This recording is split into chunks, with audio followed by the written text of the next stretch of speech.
What's going on, everybody? Welcome to the Entrepreneur Social Podcast. Today in the studio, I have a well-known face in the industry, man. This is someone that I was watching when I was getting started in the game years ago.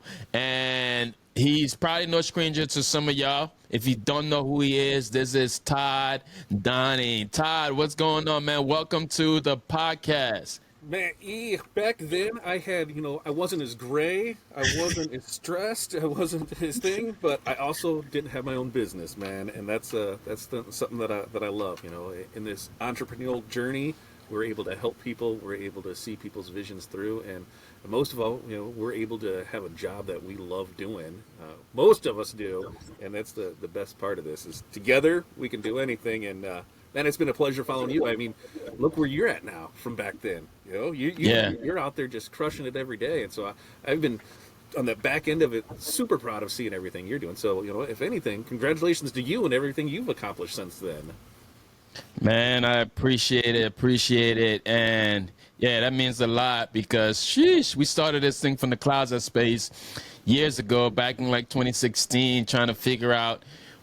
I've said something to a friend, yo, man, you should print some T-shirts, and he said yes. And how dare him say yes? Because then he said, oh, yeah, you're going to print the shirts now. So now I had to figure it out and see how I can print custom T-shirts, went over to the screen printer, and all those things there just didn't make sense to me. When I dived deeper into the thing of YouTube, there are some folks there I was able to see content from. Shout out to Stalls, just being consistent for all these years. But one of the people that I came across your video on, I came across a video on YouTube was you, Todd. Like at this point now, you was in a mall, right? And in this mall, I guess you had a store there. Tell me a little bit about that journey and how long have you been into this entrepreneur space? So we've been doing this now for 16, 17 years, and we didn't really start taking it serious till about 8 years ago. I had somebody that was doing some work for me for my daughter's first birthday, and he completely messed up the job. And so I'm like, you know what? I can do this. I can fix it. I've done it before. We've had the stuff, so let's just go ahead and take care of it ourselves. And then that just started that little snowball of things. We're here. Yep, we can make stuff for friends and family. We can show this off here because I was working a full-time job just like everybody else. And it just started building. And we said, we can turn this into something. But we had that feeling that we didn't feel like a real business because we didn't have a storefront. Now that thought has completely changed amongst people, which, that was one of the good things about COVID was that, hey, you don't have to have a storefront to be a business, and people were fine with that. But back then, we thought we needed to have that business. So our first storefront was this little 400 square foot store. And if I had to go back and do it over again, I would probably stay there forever. It was great. The rent was cheap on it. Everything was great on it. We were mostly only open on the weekends, so I'd work there after work and then go in there. But we just outgrew it. And then the opportunity came to go inside of a mall, which if things are the way now that they were back then, if anybody is looking for a retail spot, check out the malls. They are dead, and the space was super cheap. And when I say super cheap, I mean we're for a 3,500 square foot store, all utilities, everything included, phone, internet, everything there. We were in it for less than $1,200 a month. So it was just crazy cheap, and we figured, why not do it? Now going from 400 square feet to 3,500 square feet and having a full-time job, that was a big undertaking for it, and it became where I was working from 6 to 4 at the day job, and then from 5 to midnight at at the shirt shop trying to get things done. And we grew. We had a great experience with it, but it got to a point where it became too much. Why do most of us get into business for ourselves? So we are the ones who dictate how much money we make. We're the ones who dictate how much we work. We're able to spend more time with our friends and family. That's what we do this for. We want to be our own boss. But I wasn't doing that because I was working the full-time job during the day, and then at night I was working at night for it and still on the weekends. So Sunday was about the only day that I had to do anything because everything else was work.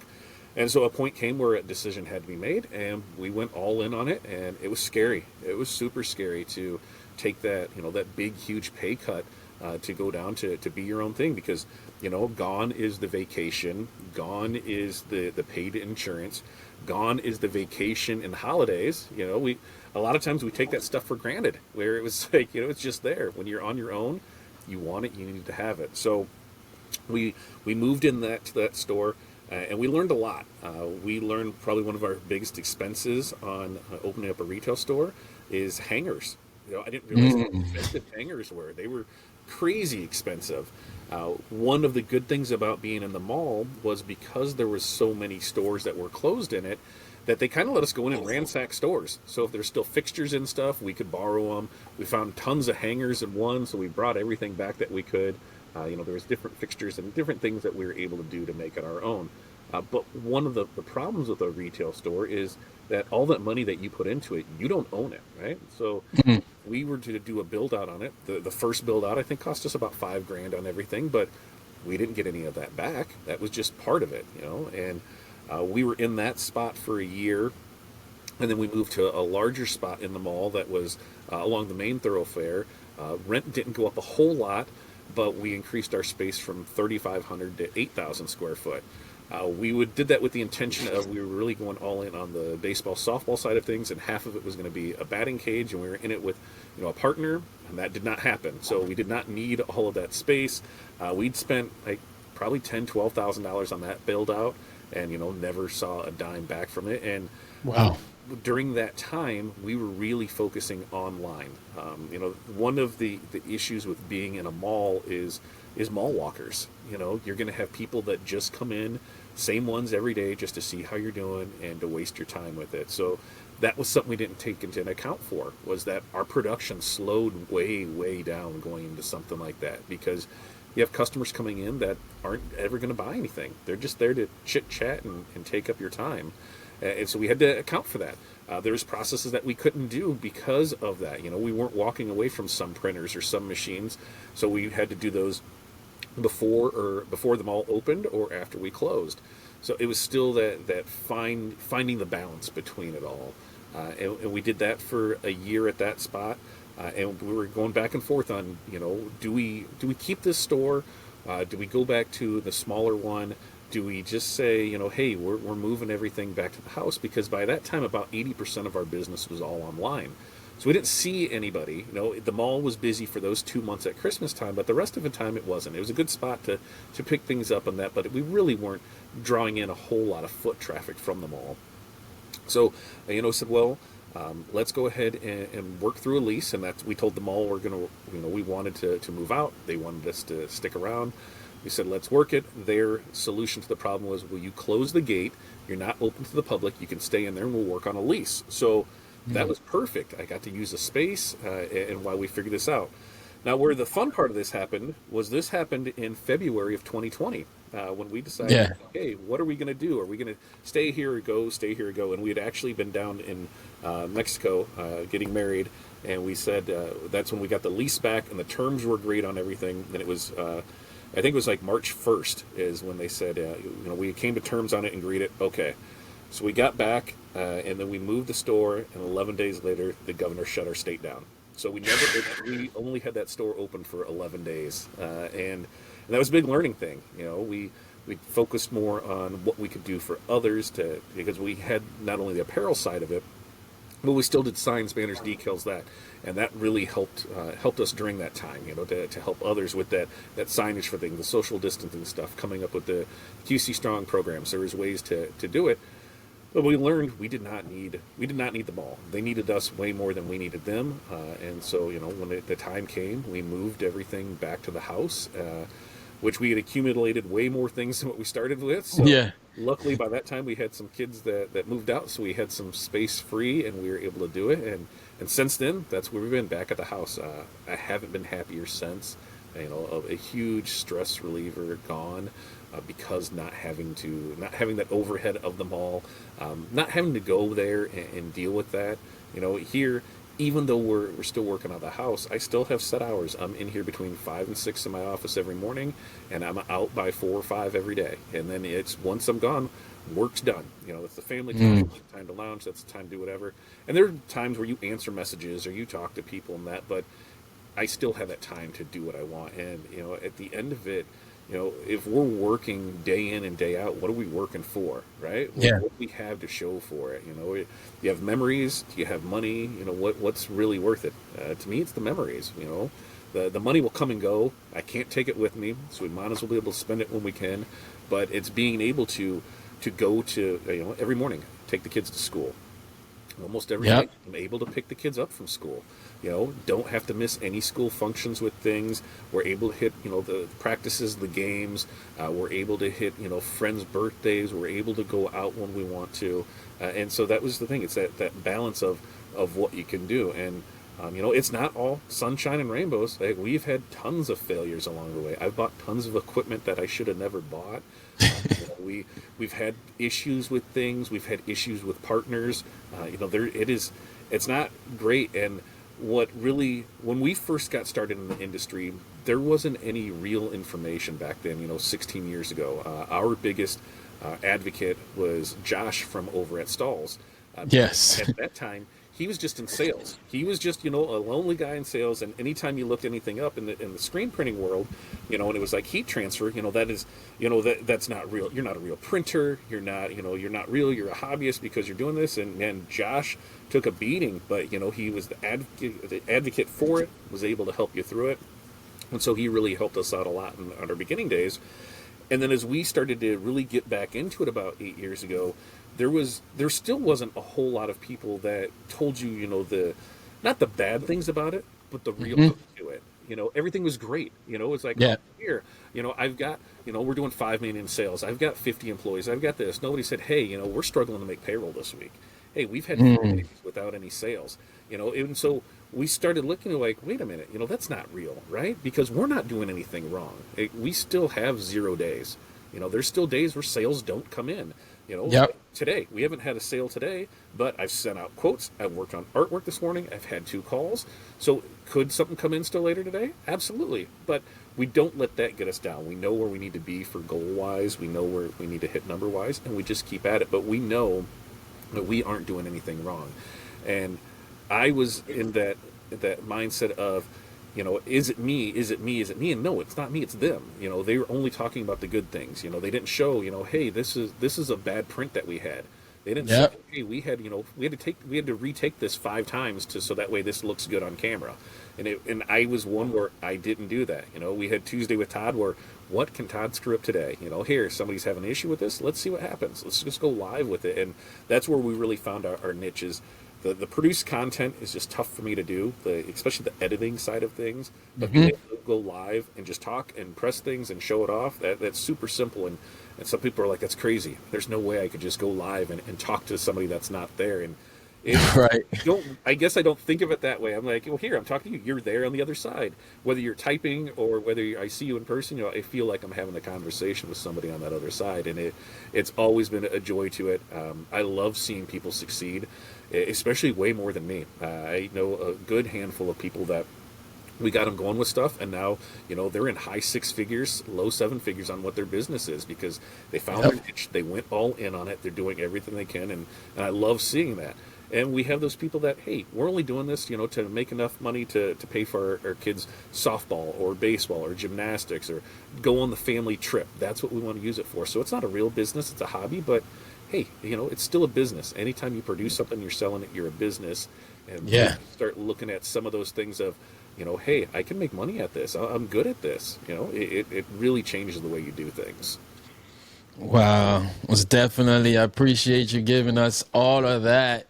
And so now from the point where you took it from the mall into the house now, what were like those like pivotal moments where you like, man, like did you have any doubts that this wasn't going to work coming from the mall because you had the traffic there? Now you are a home-based business.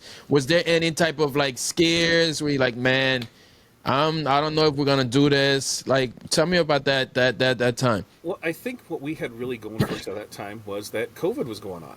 So there was a lot of places that were closed, and a lot of people were Yeah. used to things coming out of the house. So it just seemed natural.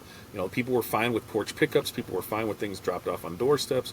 Like when we were doing, the senior signs and banners, we would just, here, you're paying for this. Yep, we're going to come just drop it off and put it in your yard, set it up for you, do whatever you needed to do. So I never had that fear that it wouldn't succeed in that way, because that's, was a pivot. A lot of people were doing it. Now, there's Yep. still days now where I look and I'm like, you know what?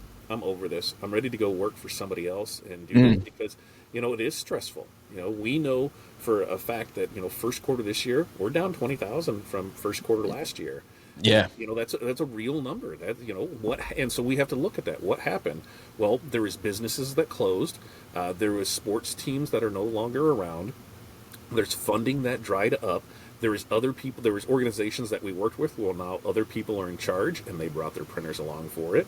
Because on our business, we've kind of got the three sides to it. We've got a retail side of it, a wholesale side of it, and then the mentorship side of it.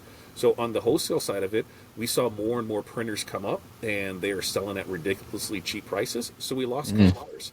And I'm not one who's ever going to change my prices based on a customer. I'm not going to let a customer tell me how much I should charge something for. Yeah, that's a big one. I'm not gonna tell McDonald's that their Big Mac is not worth $12 anymore when it used to be $4. I can't go and Right. say, hey, this is crazy, but cost of everything has went up, and I'm not going to lower my prices to make somebody happy and lose money off of it. So we lost customers of that, and I wholeheartedly believe if you lose a customer to pricing, they were never your customer to begin with. They were only because you were the lowest price. Real Yeah. customers stick around through real issues. We have a customer that'll spend $5,000. They'll call up and be like, "Hey, I need this, this, this, and this, and here's the artwork for it." And go, okay, not a problem. You have a customer that spends $50 and they want 17 revisions on it. They want to go back and forth for something, and so when you get rid of that bottom 20% of your customers, it seems like 80% of your problems go away. And so that's why I don't have a problem not being the lowest price out there. Now, we're not the highest priced, but we're not the lowest price either. We'll never, fight for jobs on price. We'll never have that rat race to the bottom. And if we, have to close or whatever because of that, then I'm fine with that. At least I didn't close Right. because I had to go down this pricing on it, and now we're losing money on it. And especially with how easy it is to get into the sides. DTF is a great example where you can get in fairly inexpensive. But when you're selling, when you're selling at a really low price, and then you have a head go out, and it's a $15, $1,500 head, You're in the hole. where is that coming from? And Yeah. let's not say that whatever you did was a head strike and it caused two heads, and now you have $3,000. And let's not say that it was a head strike and it caused some other issues, and the board went with it too. So now you're in at $3,500, $4,000. And let's say that happens, three times in 6 months. Hey, Because it will happen. these are the real stories. You've got $12,000 that you're coming off of. So there's so much more that goes into it, and people think, yeah, I can get in this cheaply, but they don't understand their pricing.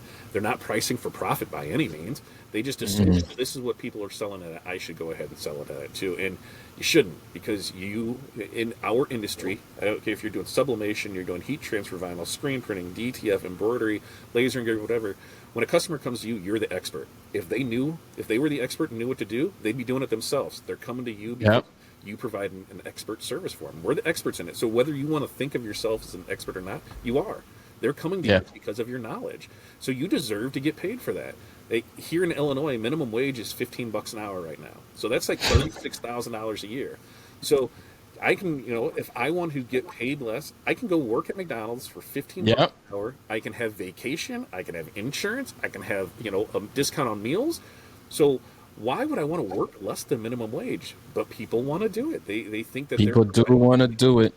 they're providing people- that service to their customer, and you're not providing a service to that customer at all. What you're doing is providing that disservice to your family, because you're saying that customer is more important than making sure that your kids can have the shoes that they want, go on the trips that they want, that you can drive the car that you want, wear the clothes that you want, that you can pay your bills. But that customer is more important than that. So once you start thinking that way, your family should come first, not the customer. And I know some people will get upset with that, but that's Yeah. the reality of it.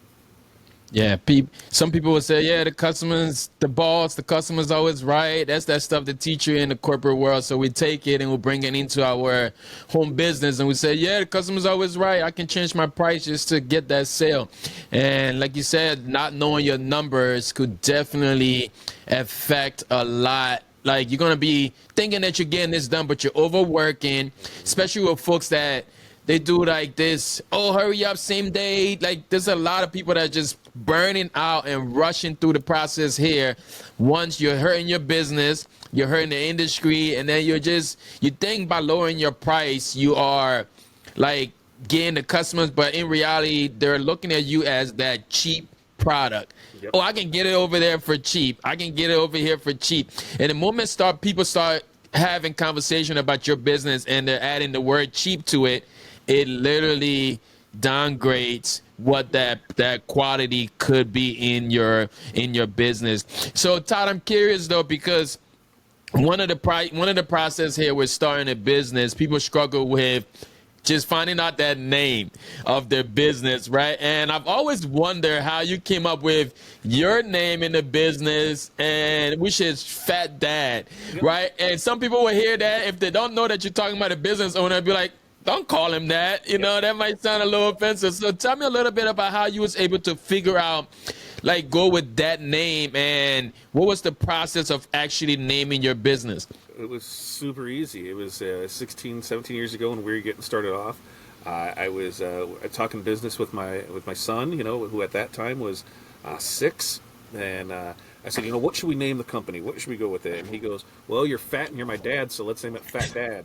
And that's it. It stuck. We've had variations of it throughout the years. Whether it's Fat Dad Custom Designs, we've had Fat Dad Wholesale, we've had Fat Dad Print Co. The Fat Dad part has always been there. The great thing is, I guess I never have to lose weight or get into shape, because that'd be kind of weird to go with it there. But you would mess up the branding if you do that. The fun thing is, it's very memorable. We'll go to trade shows, and anybody that goes to trade shows know that those people see thousands of people a year. Yeah. But they remember certain people, certain things, and so with us, they'll see our name and they're like, "Oh yeah, I remember this, I remember that," or they're writing out an order form for you, and they're like, "What?" Or you'll call into Sandmar and you'll say, they'll ask for the company name. You're like, Fat Dad, and they're like, wait a minute, and it gets that giggle out of them, or that giggle. So it's a great something that's been with us now for 16 years. But it was just as simple as that, as letting our kid come up with it. And it's put us behind on some things, I feel, because people are like, oh, it's a name. What does that really mean? What is that in there? Because now it's like, if you talk to anybody that's starting a business, oh, you got to do this. Here's the steps. You got to have this name that invokes these emotions, and that goes with your product, and it goes with this. And when you look at things, 50 years ago, what was every company? It was your last name, right? Yeah. That's just what it was. It'd be Downing Print Co. That's just what it was. There, look at all of your service-based things, and how many of them are a name or a brand, as opposed to just, here's somebody's name, Johnson Remodeling or whatever. That's just what it is. So I don't know, how our industry got into that, where you needed to have this catchy name to go along and do all of this. And at the end of the day, you just have to find something that really works for you, speaks to you. Because if it doesn't work for you, how do you expect it to work for the customer? If you don't believe in the name and believe in what you're doing, then how does it work for that? It is hard for my wife, because she works for Fat Dad, so she's not 100%, but she is. By all these years later, it's great, and it's the conversation with it. That's how people know us. We'll go into a trade show, we'll go into a networking event, we'll go in there, and that's what it is, Fat Dad. And other people, the same thing. We're like, what are you doing? Like, what are you doing? Not realizing that that's who I am, and that's who we are, and it's always a good conversation starter. So I guess if there's one tip in the name, there are a few. Find something that really means something to you. Whether it's something you like, something you do, something that represents you, and then run with it. Don't let somebody else tell you that your name isn't a good name, because it's not their business. It's yours, right? Yourself. Believe in what you're doing, and if you got to change it over time, you got to change it over time. It's part of business. I definitely agree with that. At one point, When I started, the company name was B&E Creative Prints, right? Like B for my wife's name, which is Benita, and then E for Erastus Creative Prints. And we ran that for a bunch of years. And then there was one point we're going into a partnership, and I'm sitting at the table with this partner, and he's like, yeah, I don't know if we can go with the name because I don't see myself in it, which is cool. It makes sense, you know. So then we just happened to come up with Garment Creations, and it's just been that for the longest. And now we're just moving a lot of things. We're able to build things a little bit and turn it into whatever business we wanted, as long as it's still underneath for that umbrella. But there are people that struggle with just that first step, that process to say, oh, I'm looking for a name, or I'm looking for a logo,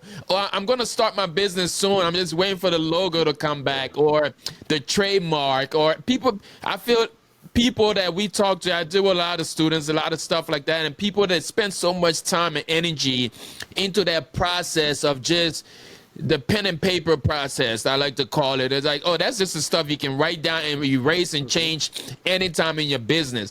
Doesn't have a lot of like strength to say, oh, I need this way to move on with the business. So what would you say are some steps that you would give somebody now that has this idea that they want to turn into a business, right? Like if you can walk me through a step, like a few steps, whatever you would tell somebody this day that want to take this idea and bring it into a business, how will you recommend they go by that? Yeah, I think, well, one of the biggest things is Nike said it best, just do it, right? Just do it. It's never going to be perfect. You are going to screw up. You're going to have issues. And it don't matter how long you plan this out, things are going to happen. So you just get out there and do it. You're going to stumble. You'll work through those and go after it. When it comes to name, like I said, find a name that means something to you. You know, because when something means it to you, you're going to take ownership of it. You're going to be proud of it. You're going to put it there. On logo creation, stop using crazy AI to make your logos. And what I mean by that is you can use AI to make your logos, but make sure that they look good as a one color logo, because it costs you less to make one color logos. It in the print world, in the apparel world, everywhere, one color logos. If it doesn't look good one color, then don't do it. Figure out how to don't do it. Color.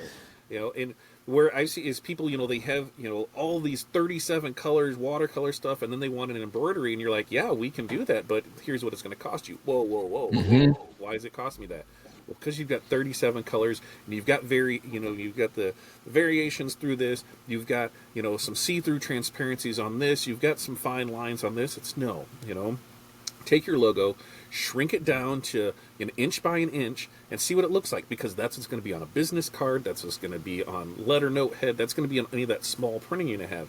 And if it's unreadable, then, while it may look good up on a shirt, when you have it that big, it might look like crap. So that's where, especially the one color logo, make sure it looks good at that.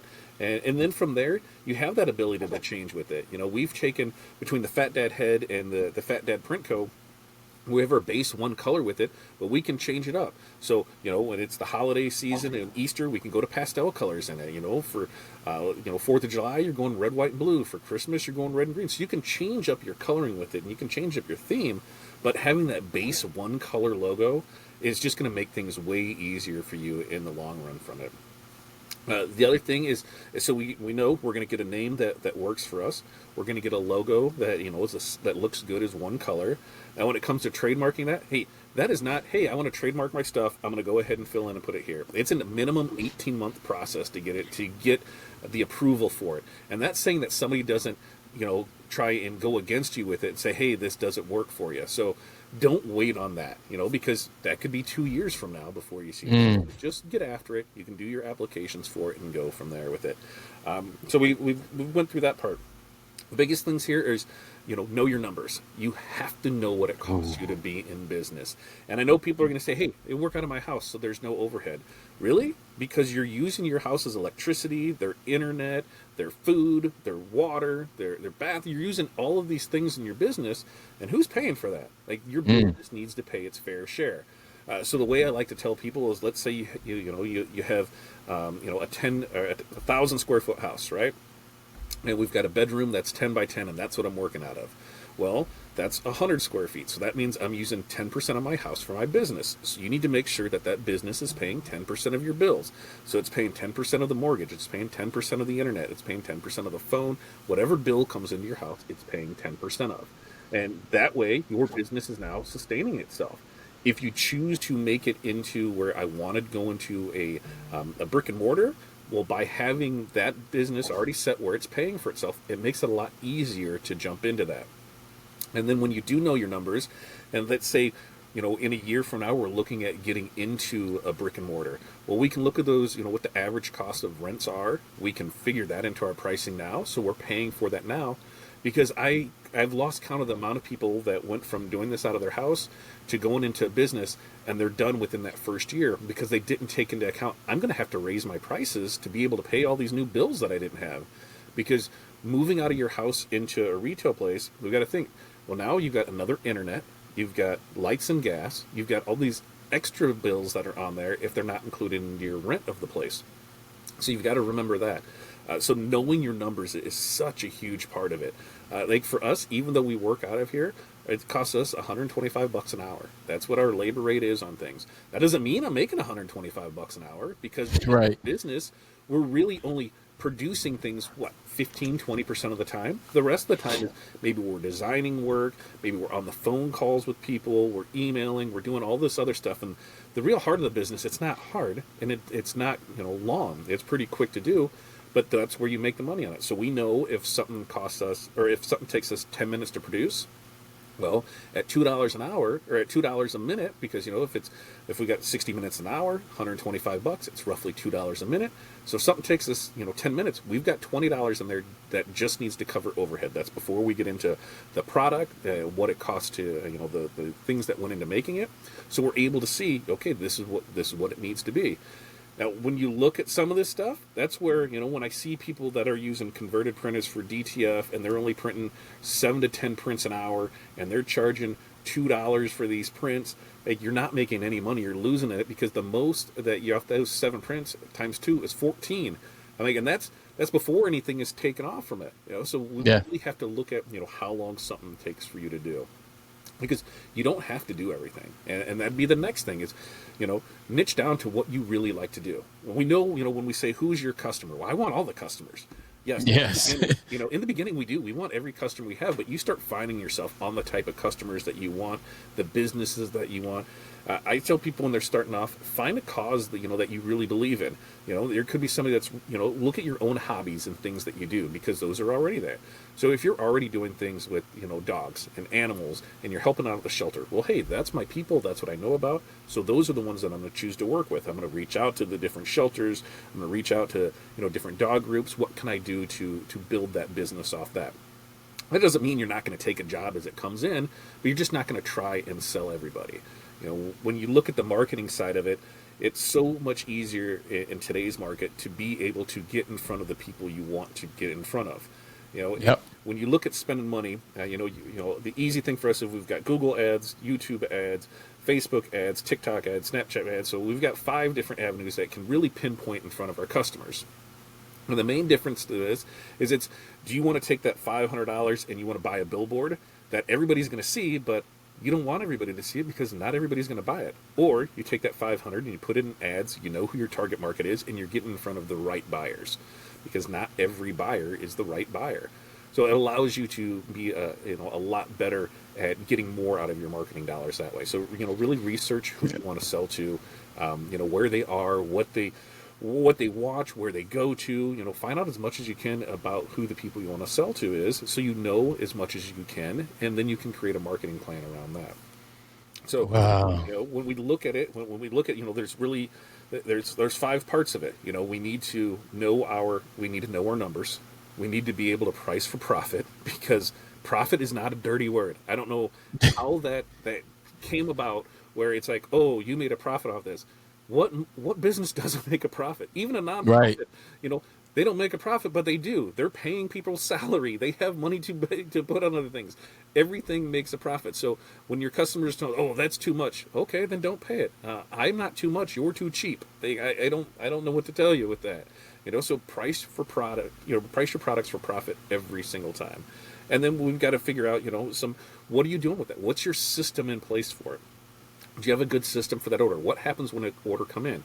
Are you taking it through, text, email, messenger? What are you doing with all these? And for us, we got lost in a lot of that because we'd have information coming in from so many places. Orders got lost.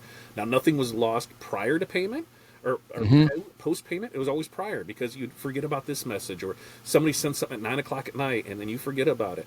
So that was part of having on the website, even if it's just a quote, put it in here so we can get it into our system. So what systems do you have in place so you can keep track of orders, follow them all the way through, and then what is your system for that? So having a good system in place on how those orders work, and then what are you doing after that? A customer you've already sold to, they're a great customer to have. They've already appreciated your product, they've already paid for it, they've done that. So why are we going out and trying to find new customers every day instead of working with the customers that we already have?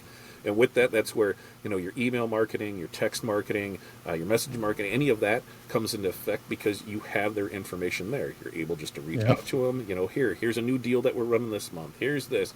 Here's that. You're able to stay in front of them and hopefully gain some more sales from it. And then we want to have, what are we doing for marketing? There's so many marketing things out there, and I've lost count of the times that people said Facebook doesn't work or TikTok doesn't work, or this doesn't work, or that doesn't work. It just doesn't work for you because, I mean, if I can, make this relatable to anybody. Does anybody remember the first time that they walked? No. Like we're all too old for that. But I guarantee that first step you took, you didn't walk. You fell. And you fell. You decided, hey, I'm not going to be a slug and just kind of leech around here. I'm going to get up and I'm going to do it again. And that's what happens. So even in Facebook, when you're doing an ad, if it's a bad ad and things don't turn out, you still learn. You learn what not to do. Okay, this didn't work, so I can't do this. So it's just trying to make that work. Find people that are doing the things that you want to do and see, do they offer a course? Do they offer help? Do they offer for it? Be that asshole. Ask them. Ask them as many questions as you can. You have to do it. And most will have some kind of course, something there, but you can see the results. That's probably a tip there where if somebody isn't willing to show you results for it, they're probably not the best course creator or something to buy from, because I've done that. I spent thousands of dollars with people and got nothing in return from it because it was like, oh, that was it. There's really nothing there. Or it was stuff that we already knew that we didn't think we knew until somebody presented it to us in a way that it was structured. And we're like, yeah, we totally knew this. And most of the time, marketing doesn't work because we don't follow up with it. We don't let it run its course. It fails, something goes wrong. We're like, okay, we're done with it. We're just not doing it. We're not being consistent in our messaging. We're not being consistent in our offering. We're just not doing the work that it takes. So that's probably the biggest people run into with marketing, especially on social media, because it works. Yep. If it didn't, you wouldn't see ads come across there all the time. Exactly. It's working for other people, so it's definitely be able to work. It's going to work for you. Absolutely. It works. Yep. Absolutely. It basically works because it's working for other people. You're just not putting enough wait time into it. You want it to work just like it comes out the microwave, right? It's like, oh, yep, it's ready. Let's go. You have to put some waiting time into that and hold still a little bit until you get to that success, because one of the biggest struggle with entrepreneurs is just staying focused on what it is that you should be doing. And so, Todd, for you now, you're one of the people, especially online, that I see are super consistent. I've talked to, I think at one point I was talking to Kyle about this a while back, and they're just like, man, he is super consistent. It's like, this guy said he's going to go live Tuesday, Thursdays, and whatever. He's there, he's doing it. Like, you have this thing where people write down their goals and all of that. Like how can you, how do you stay so consistent and punctuate, if that's the word? Like, how do you just stay so consistent, man? Well, as business owners, who are we accountable to? Like, who's holding you accountable? It's ourselves, right? So yeah, I can say, yeah, I'm going to do this, but if I don't say it out loud and I don't say it to other people, does it really matter? When we go live on Monday, Wednesday, Friday, it's getting that morning mindset. Here's what we want out of you. What are 5 things that you're going to accomplish today? That's what we have. I have a list. Here's my 5 things. My 5 things for today was I had invoicing that needs to get done. I had shirts that need to get pressed. I had the podcast interview here. We've got roll labels that need printed out, and I've got mock-ups that need to get done. Those are the 5 most important things that we need to get done today. So I write a list every day, carries over from the next day. Here's the 5 important things to go from there, and I put it in there. So we put it in our mentorship group. I put it when we go in the lives, because now I'm holding myself accountable. Because Yeah. it's easy for us to be like, we'll just do it whenever, But by putting that out there, it makes it so. Now, if I'm telling people, hey, we're live every Monday, Wednesday, and Friday at 8:30 a.m., I better be there Monday, Wednesday, Friday, 8:30 a.m. because that's what I'm telling people. And you Yep. just get into that schedule. That's, I say, even for those working at home, you have that schedule. I said I'm in here between 5 and 6 every morning, and I'm out between 4 and 5 every day. It's just, this is part of it, and this is how it works. And it did not happen overnight. It did not happen, for a while there. We had Tuesday with Todd where I got really inconsistent with it because other things came up. I got busy because, we get into that where there's so much going on. What's the easy thing to do? Well, the easy thing to do is just put off going live, because I've got customers here that needs things, and that's what I need to do. But a big part of that was then I was cutting off a big section of customers that we had worked with, that we had done with. A lot of relationships and friendships were, hey, they're not there because they went somewhere else. They showed up every Tuesday, and now it's, how do I rebuild that? And I am by no means perfect at anything. I screw up stuff on a weekly basis, and we're trying to build our numbers back up. We're trying to get better at it, and that's all we can do is try. If we don't, then nothing's going to happen. So I'm a big one where I would rather try and it fail than sit back and Yep. wonder what if. What if I would have did that? I don't know. Let's just do it and see what happens. All it can do is not work, right? All it can do is fail. All it can do is give you, $100,000 in debt. It can. There's things. At the end of the day, for most of us, we're all, garment decorators. Nobody is going to die over a shirt, right? It's like if you miss a deadline, you miss it. Be open and honest with your customers if things happen. Shipping can be all over the place. Things can show up wrong. Just be honest with your customer. Most customers are willing to understand that. And that's where rush orders really can have an effect on you, because you're really trying to get this done. You're not charging what you should be. For us, Yeah. the same day thing, it's 100% automatic 100% upcharge. What does that mean? Hey, if it's $25 normally for that shirt, it's a minimum of $50, and it's got to be something that we have in stock. It's got to be this way, and there's no ifs, ands, or buts about it. This is the way you're getting it if you need it done today. And so when we did our pricing, we are 7 to 10 days out on most things, and that's 7 to 10 business days. So you really have 2 weeks to get that done in there. But if they want it faster, they're paying a percentage-based rush fee. So whether it's 10% if they want it in the 3 to 5 days, if it's 25% if they want it this day, 40% here, and we go up from it depending on how soon they need it. And guess what happens? Man, your customers really start planning stuff out in advance because they don't want to hit those rush fees. And I highly recommend that if you're using a dollar amount rush fee, to quit doing that and go to a percentage base. Because let's say you want to charge $20 for a rush fee. Yep, that's my rush fee. You want it, by tomorrow, it's $20 extra on it. Okay, cool, it's $20 on it. And that's for everything, right? $20. Yeah, it's $20. Okay, so now I want 100 shirts tomorrow. $20 extra, here you go. Wait a minute, but that's your rush fee. That's what you said. I'm just going by what you said here. But now if it's a percentage base and it's 50% because you want it tomorrow, well, hey, now that, that shirt that I wanted 100 of that you regularly charge me $8 for, now that's a $12 shirt. So do I really want that tomorrow? And then there's limitations with that. What comes along with it? It must be this. Well, if we've got to order anything in, well, that order needs to be placed by 10 a.m. so that way we can place for it. You're paying for the rush shipping. If we've got to order transfers or anything, you're paying for the rush shipping on that. So you lay all that out there, because why should their lack of planning constitute an emergency on your end? You didn't do anything wrong. You're doing your job every day. They're the ones who waited the last minute. So what are you stressing for? So make that job for you to do, not stress out over it, not miss your kid's, basketball game or miss a recital because of a customer.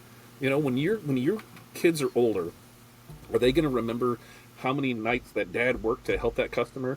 Or are they going to remember how many things that you missed because of that customer? Definitely what you miss is what's going to stick.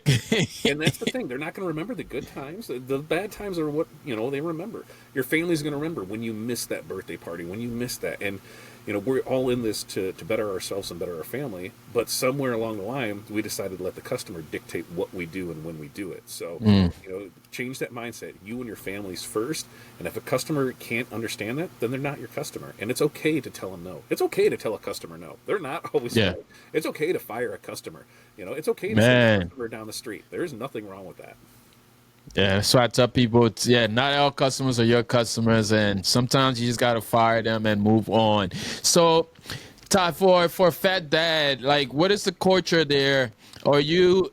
It is. It seems like it's a family-based business right now, right? Like, are there employees like outside of the family, or like what is the culture like over there? So it's me and my wife. We're the two main ones, and our kids will help out when needed. And the reason is we had opportunities to hire employees, and I never wanted to hire an employee until I knew exactly for sure, 100% without a doubt, that they would be taken care of. Because I will go without to make sure that employee is taken care of. You know, they're the ones who rely on a paycheck. They're the ones who rely on me providing work for them. So I need to make sure that's there. So a good rule of thumb, if anybody is looking at hiring an employee, every employee that you hire, they need to be able to produce $100,000 to $150,000 in work a year. And you're like, whoa, wait a minute, that seems like a lot. Well, let's look at the numbers of it. At 100,000, by the time you factor in everything, what it costs you to produce it, what it costs you to make, your bottom line margin is going to be what, 30 to 40%.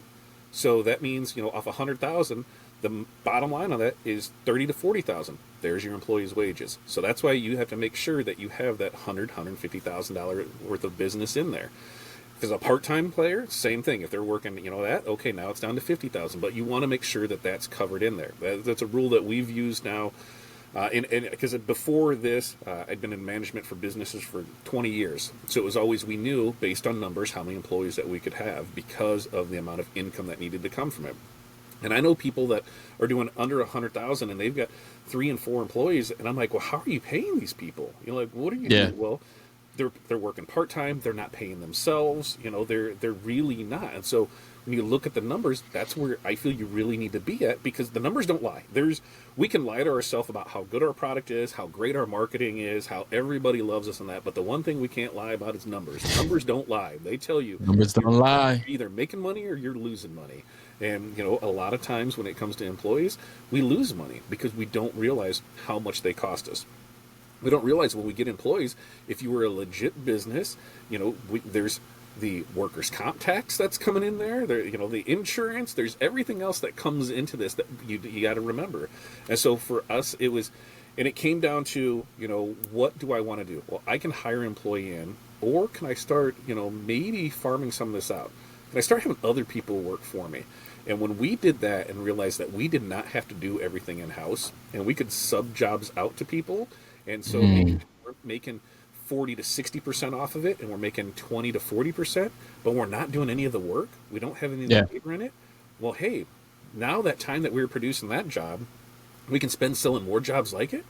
I mean, looking back, I've told people for a while now, if I had to do things different, I don't know if I would have all the equipment that we have and do all the things. I think I would just be sales on it.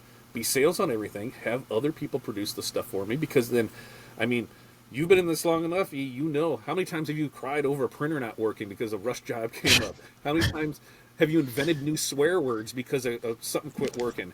How many times have you ordered product and it showed up and it was wrong and it was a rush job and it was this? Now, you're still going to have some of those issues, but most of those issues are going to fall on the printer that's providing the work for you. Yeah. They're going to find those beforehand. They're going to fix it. You're never going to know. You're never going to know about a head strike. You're never going to know about a paper jam. You're never going to know about a fire. You're never going to know about any of this stuff. And that's the greatest thing is you can offer a lot more in that same amount of time. And there's different people that we've worked with that have made that happen for us. So we can offer the promo material, the promo items. Just because we don't print it in-house doesn't mean we can't offer it. We can offer so much more to our clients. And as a whole, just as a shirts, well, if we're doing shirts for, I know, a lot of us in here, you do shirts for that service industry. So you're doing them for that lawn care. You're doing them for the tree trimmers. You're doing them for, the mechanics. You're doing that. Well, hey, did you know that, as an upsell, we can throw in some yard signs for you? Did you know for some promo stuff, you want to give some koozies away? We can do that. Oh, you want to have magnets so that way you can leave them behind? You want to do door hangers? You want to have banners? You need your decals on your car? We can offer all this stuff to you. So you can create packages and bundles and be able to upsell your current customers, and you're really not doing anything. You've already got their artwork. You're going to send it to somebody else. They're going to print it for you, or they're going to ship it to you, or they're going to blind ship it, and it's going to look like it comes from you. And it just works. So, It works. moving out of that mentality of me having to do everything, or Corey having to do everything, or Krista having to do everything, having any of the kids, no. Having it where somebody else does it for us and we do it, and people are like, well, that just doesn't work. Well, why doesn't it work? Target doesn't make their stuff. What are they doing? They're buying from everything and they have it here and people buy the stuff. Why can't Man. Target? We're the same thing. We buy other stuff, we have it here, we sell it to you. Any Yeah, that's customer that's definitely big there. That's, man, the outsourcing part of things. Like, my business been ran on outsource for multiple years, and I tell a lot of people that it's just like, you don't have to be the person to print all of this stuff, like you said, if you were to start over today, you just won't get all those expensive printers, because there are relationships that you have built in this industry that you can now use those relationships to scale your business, to grow. And people think like, man, I gotta bring everything in and I gotta be the one to do this and do that. Oh, I got that new printer that came out, I gotta buy that. Check out this new heat press. Oh, now I want to do banners, I gotta go and buy the 64-inch. There are professionals, there are people that their core businesses are based on just that thing. So why not outsource that, right? Then you have the people that say, oh, you're telling people that they shouldn't try it for themselves. They should go and buy the DTF printers. They should do this and do that. I'm not saying don't do that. I'm just telling you how I operate. I operate by outsourcing the work because I love to just market the thing and promote the thing and do the videos, do all those things. So there are important roles in the business. So what are some of the roles that is in your business, and how do you like delegate those between you and your wife and the children and all of those things in the business there? Can you talk a little bit about delegating those tasks? A lot of it comes down to what you feel comfortable doing and what somebody else feels comfortable doing. Now, my wife doesn't feel comfortable doing artwork at all, so she doesn't mess with any of the artwork. She's fine with the ordering of products, the checking in of products, and the production of products. I mean, really, how hard is it to make a shirt with a heat press? It's not that hard. Like, really, Right. Look, I take a transfer, I put it on there, I close, done. Like, there's not a whole lot to it. And listen, you're going to screw up on that. You're going to burn. If you haven't burnt yourself on a heat press, then I don't think you really are a business anyway. So everybody's burnt. You got to burn yourself at least once. And things are going to get screwed up, and that you just got to take it with there. But you look at what are things that people are good at, what are things that they're not good at, and how can you delegate it around so you're not doing everything. And for us, she handles the production side of it, she handles the ordering side of it. For me, I handle all the artwork side of it, I handle all the dealing with the vendor side of it.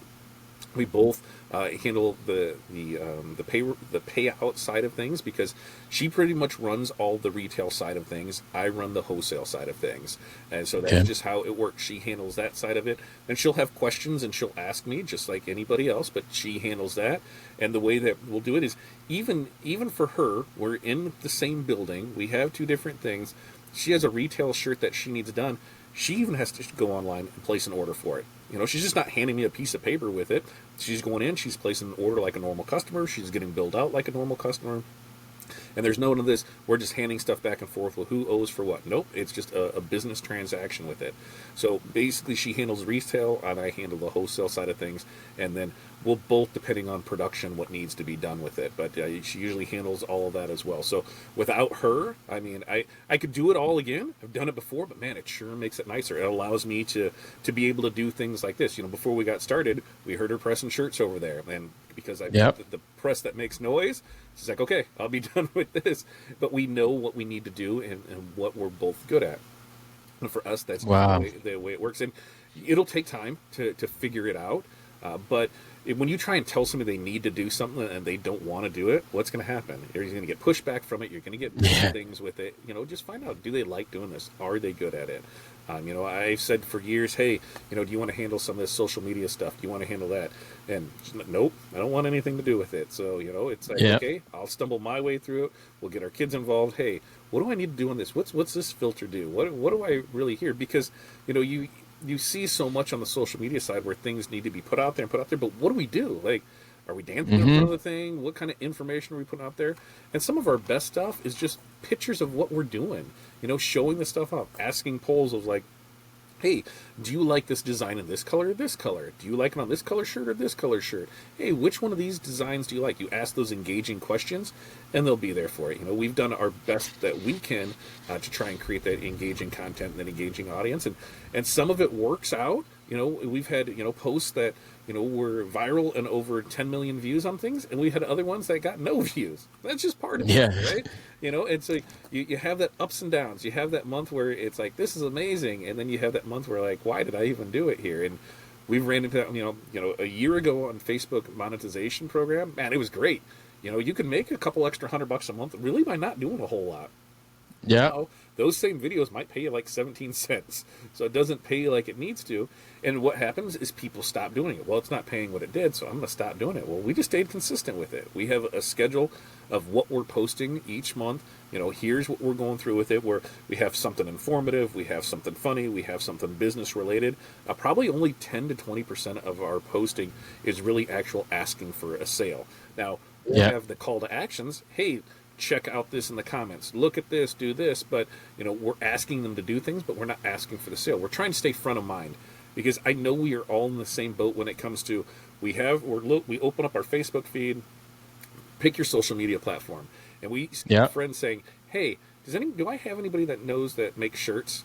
Hey, well, I'm not doing my job if everybody on my friends list knows that I'm not putting out there. And some people like, man, you can't post 10 or 15 times a day. Why not? When it comes to a radio, when there's a song on the radio, how many times do you hear that song on the radio?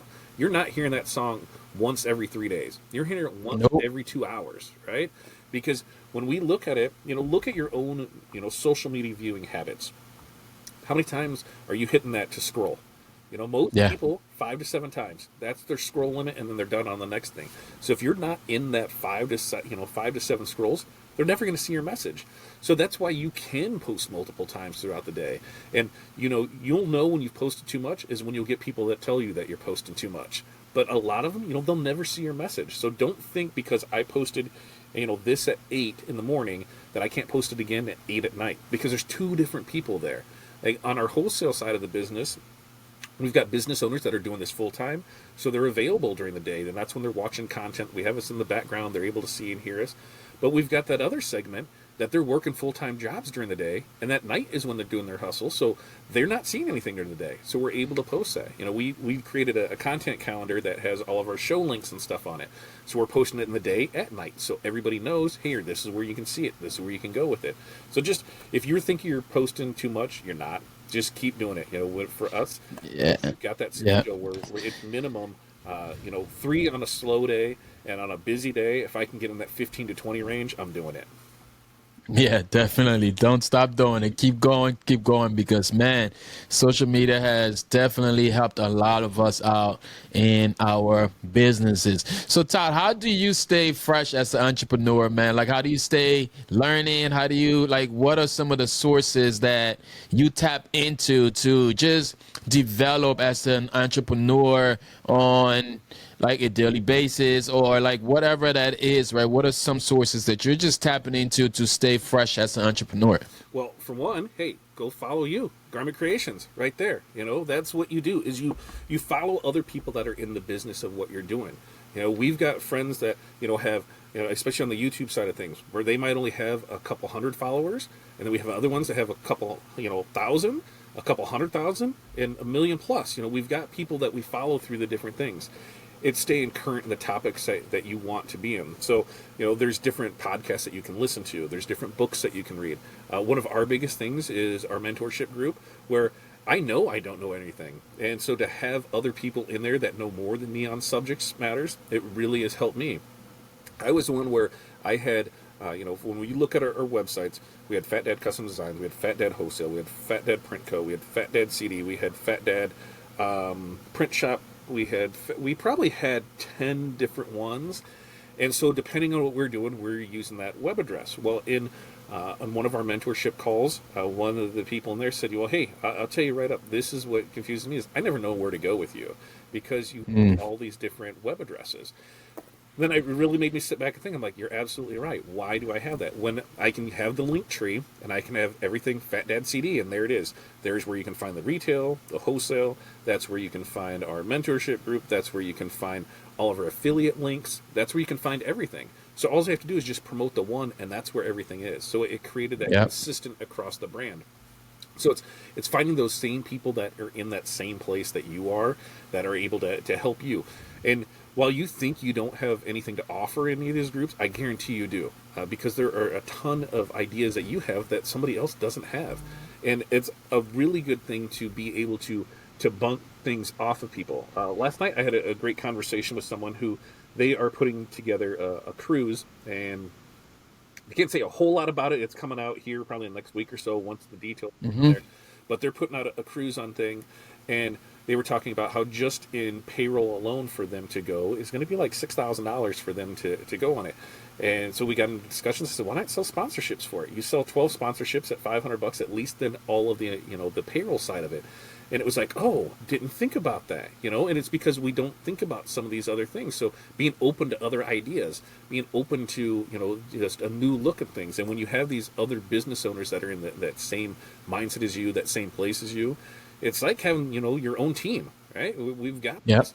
Because as a business owner, like if I go to my friends that don't own a business and they just work for somebody, and you come in with a problem, they have no clue what you're talking about.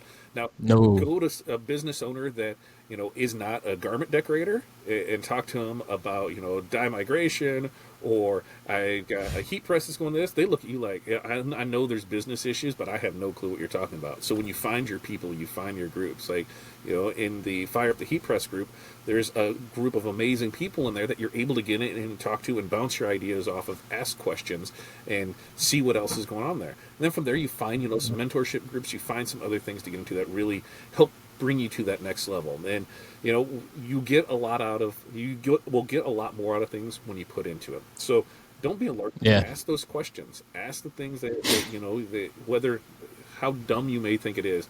The dumbest questions are the ones not asked, because maybe there's not something there. You just have to ask for it and do it. And so that's what we do. Is we follow people on Facebook. We follow them on YouTube. We follow them on TikTok. We see a lot of stuff because there's new ideas that are always coming up. There's fresh things that somebody else is producing, and if it's working for them and if it's in our wheelhouse, then we could be able to offer it too. Maybe they're Yeah. knowing how to do something that we don't know how to do. Okay, let's learn what is going on with that. How does that work? And sometimes maybe not the whole 100% of the idea is going to work for you. Maybe it's only 80% of it or 20% of it, but there's something of that you're able to take from it. I'm big. Yes. I'll look at other people's ads. Okay, what are they doing with this ad? Well, they've been running this ad Oh for yeah. 6 months, and they're showing it, so it must be working for them. So here's the layout that I want to stick with. So I can take that. Okay, these colors, we can kind of do this and make it my own. But I'm always looking at those different things that other people are doing, especially in our same market, and how to do it, because we've got three different sides that we're trying to grow at the same time: the retail side, the wholesale side, and the mentorship side, where two of those are completely different people, a retail and a wholesale, and the mentorship one is kind of with that wholesale, but we can open it up to a broader band of people. So it's trying to figure out which works best, and it's setting that, like in our goals. We just had a goal call today because we're starting the second quarter now. And one of it was in there was to develop our marketing plan. April this month, we're developing our marketing plan for those three arms of the business.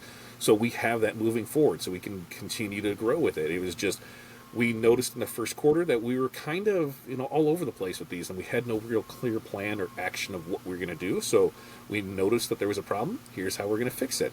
And by posting it in there with our group, now there's accountability. Like, here, I Yep. put it out here. This is what I'm going to do. And if I've got questions, I can ask people about it. So, for us, it's always learning. It's always trying to find new people. It's when somebody maybe comments on something that you posted, hey, are they in our same space? Let me go see what they're doing. Let's see how they're working things. And it's just like you said with me. You lurked in the background while I was building out the store, and you learned from that. It's that same thing. You Yep. those same people, because Just staying connected, man. Staying connected to what's happening in the space that you want to get into, especially if you have people that are ahead of you. Yep. You definitely want to stay connected and just involved in that space.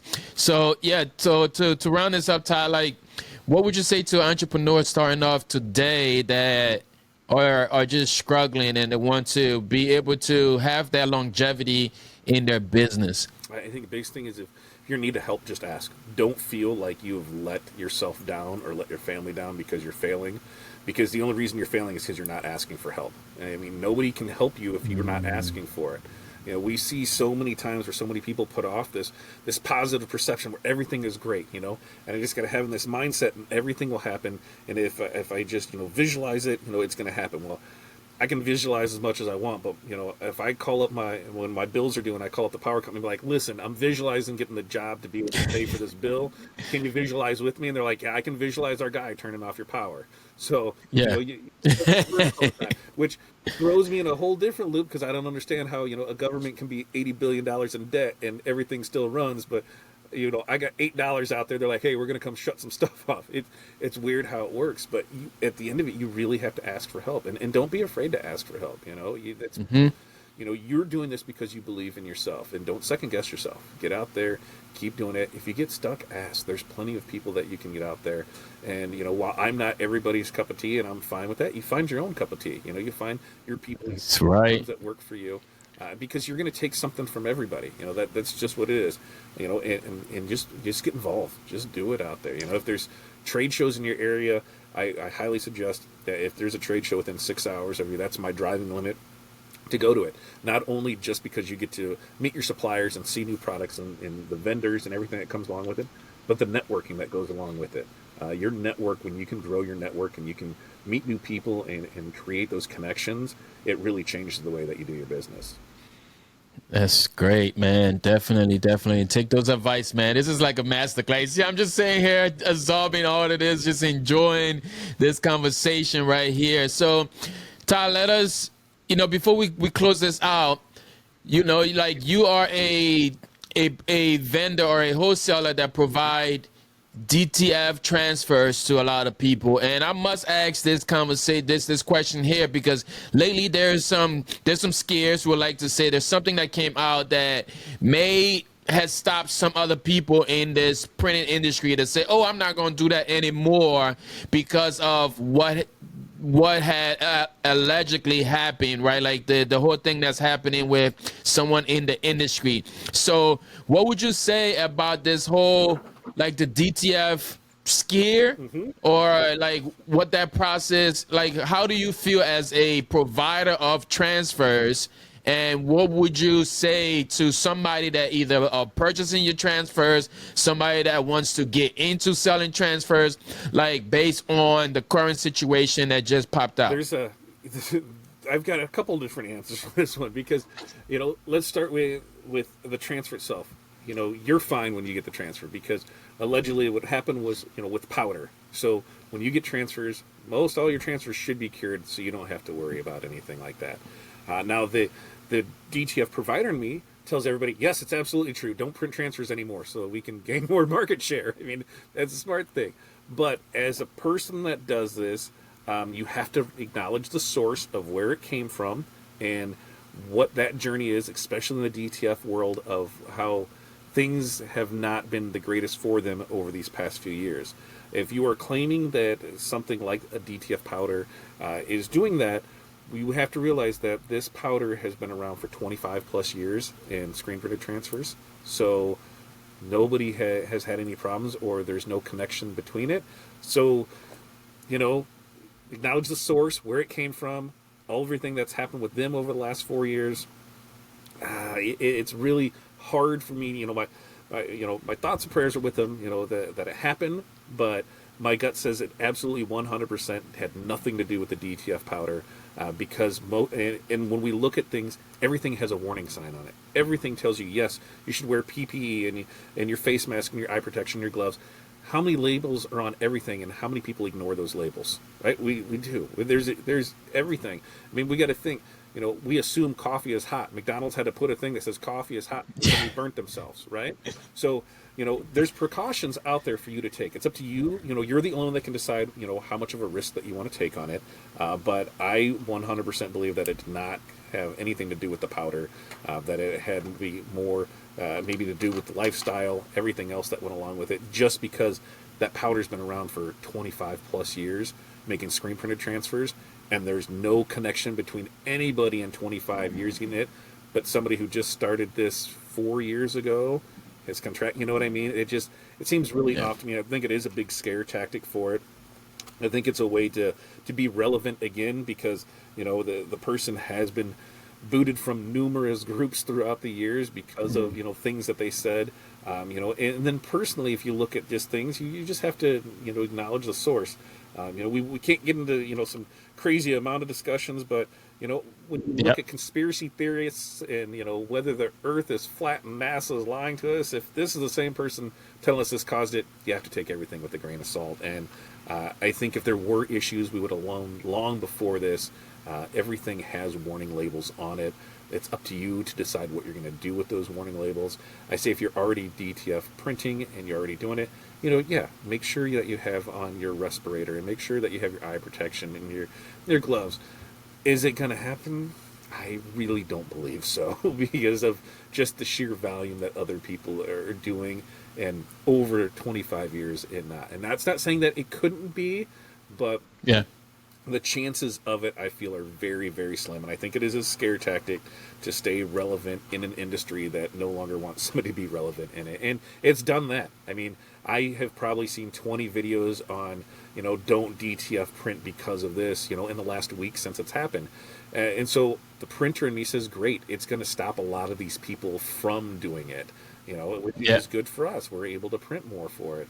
But I would tell people that are starting off that you shouldn't be DTF printing anyway for a couple reasons, especially on a home-based converted printer. That's how we started off in 2020 because their commercial machines weren't available yet. We were using converted printers. The main reason, that powder gets everywhere. I mean, when you're shaking that to put the powder on it, there's nothing you can do. It's airborne. It's everywhere with it. But you just need to be mindful that it gets on everything. It's messy. It goes from there. But you have to look at those converted printers for what they can actually put out per hour. You're not making any money off of it.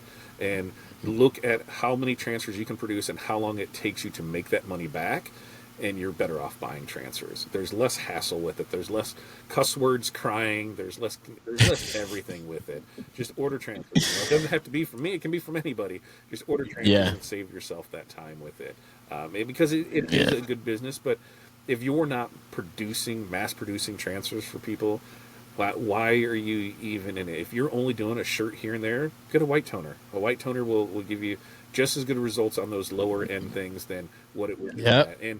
And really, on a white toner, there's more things that you can do with it. When people are like, oh, well, it feels like this and it feels like that. Well, there's ways around that. But when somebody wants a shirt now, I can do a shirt now on a white toner without everything there. But I can also Yep. do, water slides. And I can also do the transfers for the hard substrates, so I can do transfers on, mugs and tumblers and things like that. But the biggest thing is I can do temporary tattoos. So it's super Yeah. simple, easy to do as upsells on like your team stores and that. So, if I had to choose between the two, we have a DTF printer and we have a white toner printer. I use my white toner printer, what are we on Wednesday? I've already used it, for 3 jobs this week. So we still do it quite a bit. And Yeah, I definitely used it just a couple of days ago to go on vacation real quick. I'm like, oh, let me get this here. Ain't no way I'm gonna get transfers, but I'm super big with just getting the transfers, man. Outsourcing has been my business from day one. Yes, we did dabble into the transfer, the printing itself, and I learned quickly, hey, this is not what I want to do. I'm gonna go back into outsourcing the print and focus on everything else and use those companies for as employees for the, just like, yep, this is an employee here. I'm gonna ship this, outsource this out to Todd Donnie. I'm gonna ship this out to Fat Dad, like whoever the case is you're using. Instead of, for me, I'd rather not bring in those machines and just let the professionals take care of that. So Todd, on that note, man, let us know everything that you offer, how people can connect with you, like all the different ways they can get in touch with you, shop with you, get to know you, learn from you, all of that good stuff. Before we get into that, you said a great thing there. You said, you're sending it out to people like an employee. That's exactly how you should look at outsourcing. As an employee that you don't have to pay an employee wage for. You're not paying a payroll tax. You're not paying a workers' comp insurance. You're not paying, an hourly wage on it. So when you start looking at it that way, instead of hiring employees, outsource. So 100% take that away, if anything, today to outsource as much as you can for it. But So what all do we do? Man, we got like an hour to go on that. Well, we do a lot because even in house, even though we sub stuff out, we got wide format printing. So whether that's signs, banners, decals, magnets, canvases, car wraps, the one-way vision on that. When it comes to wide format printing, we can handle on that side of it. DTF printing, so for any of your transfer needs there. In fact, while we were here, I got an order in here from one of our screen printers. The way we work with everybody, I think they are going to do. Last year they did like 5 million, and they sub out all of their HTV to us. So we cut their HTV for them, we cut their glitter for them, we do that type of thing. The rhinestone side of it, UV DTF, we just brought that in house, so we were able to do that for it. The temporary tattoos, like I said, but the biggest focus that we're doing this year is all on that mentorship community. I've taken in a lot from people over the years, and now it's our time to give back. And there's times we went through it with people, like, hey, to spend $100-200 on to have that mentorship community isn't something for them. So I said, hey, we're going to make it very affordable for everybody, and it's $20 a month, and we're doing 3 calls a week now. Right after Monday, Wednesday, Friday, our morning mindset, we go right into our mentorship call. And there's a lot of great people. We're just starting it off and we're growing it from there. But that's our focus for this year is to grow that. If the big goal is, hey, if I can get 500 members in that, and then that's where everything gets pushed, and we can do a lot more for those members and get more things out there. That's where it's at, and we're working towards that. But you can find all of us over at FatDadCD, FatDadCD.com. That gets you into our link tree, so you can find our wholesale, our resale, our wholesale, our retail, our membership community, all of our affiliate codes and links, any of our friends that are in there, we have everything listed in there. So that's the best way to find us is fatdadcd.com. FatDadCD.com. Appreciate you over there, Fat Dad, and everybody that's connected to your brand, your business, and all of that, and the time you'd spent with us today adding this masterclass of information. So guys, make sure you connect with Todd down below. We'll put all of that in the description, and make sure you're following Todd online and check out the website and all of those things, and share this video with somebody. If you found value, let us know in the comment what was your biggest takeaway, right? Did you enjoy this conversation? Did you get an aha moments? Because I actually got an aha moment, and that I have to share. That was the percentage part of the rush fees, right? Like when it comes to rush fees, charge the percentage instead of that one charge and say, oh, it's $35 for this rush fee. Now I'm gonna implement that percentage of that order. People are going to start thinking, oh, I actually don't want that. So that was my takeaway from this show today. Let me know what was yours. And Todd, anything you want to say before we go? Hey, make sure that you're following Garment Creations and you're going over to the Fire Up the Heat Press Facebook group. You talk about a great community of people that are helping to raise other ones. Make sure to check those out as well. Awesome, man. Thank you again, and I appreciate you. All right. We appreciate you as well. Yeah.